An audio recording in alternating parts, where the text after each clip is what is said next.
और आज प्रोबेबिलिटी से रिलेटेड एक सवाल है और ये लूडो गेम से रिलेटेड है। और आप लोग को सबको पता है कि लूडो में इस तरह का हमको होम में पहुंचना पड़ता है। और देखिए चार ये है स्टूडेंट्स है और इसका गोटी का कोई पोजीशन ये है।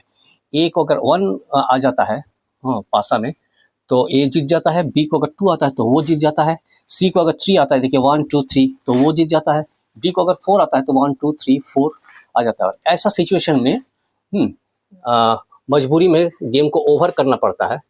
तो ए कहता है कि चूंकि मैं सबसे नज़दीक था तो मैं जीत गया हूँ, लेकिन डी का कहना है कि नहीं, ये मैच ड्रॉ हो गया है।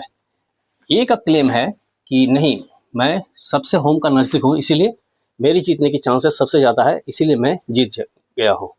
अब आपको बताना है यहाँ पर कि किसका जीतने का चांस सबसे ज़्यादा है, ए का, बी का, सी का या डी का। तो इसका आंसर होगा कि यहाँ पर मैच जो है ये ड्रॉ है। ऐसा सिचुएशन में अगर मैच ओवर हो जाता है, गेम ओवर हो जाता है किसी कारण से, तो ये मैच को हम लोग ड्रॉ कहेंगे। क्योंकि ए को 1 आने का जितना प्रोबेबली, ए को 1 आने से ए जीत जाता है, बी को 2 आने से बी जीत जाता है, सी को 3 आने से सी जीत जाता है, डी को 4 आने से डी जीत जाता है।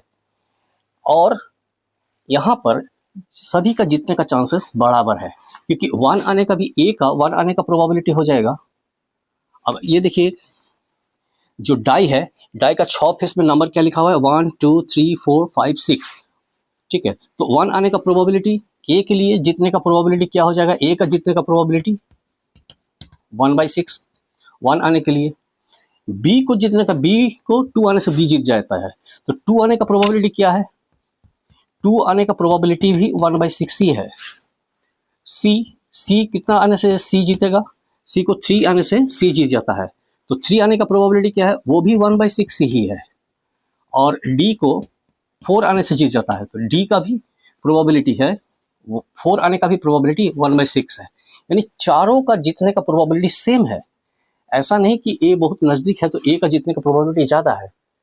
तो ये गेम जो है, इसको हम लोग बोलेंगे कि ये गेम अगर इस पोजीशन में गेम ओवर हो जाता है तो ये गेम ड्रॉ है। और एक बायस्ड डाई जिसका हर फेस में नंबर इक्वली नहीं लिखा हुआ, जैसे यहाँ पर देखिए कुछ नंबर मिसिंग है, 2 3 बार लिखा हुआ है, 4 2 बार लिखा हुआ है, 6 1 बार लिखा हुआ है। तो देखिए 1 लिखा हुआ नहीं है तो 1 आने का प्रोबेबिलिटी हो जाएगा 0, 2 आने का प्रोबेबिलिटी हो जाएगा, 3 बार लिखा हुआ है तो 3/6, अच्छा 3 आने का प्रोबेबिलिटी है, ये नहीं है तो क्या हो जाएगा 0/6 दैट इज 0। 4 आने का प्रोबेबिलिटी, 4 आने का 4 2 बार लिखा हुआ है तो it is going to be 2/6। 5 आने का प्रोबेबिलिटी 5 आएगा ही नहीं तो 0/6 इम्पॉसिबल इवेंट। 6 आने का प्रोबेबिलिटी 1/6। ओके, तो ये जो इवेंट्स है ये they are not equally likely, so ये एक बायस्ड डाई है।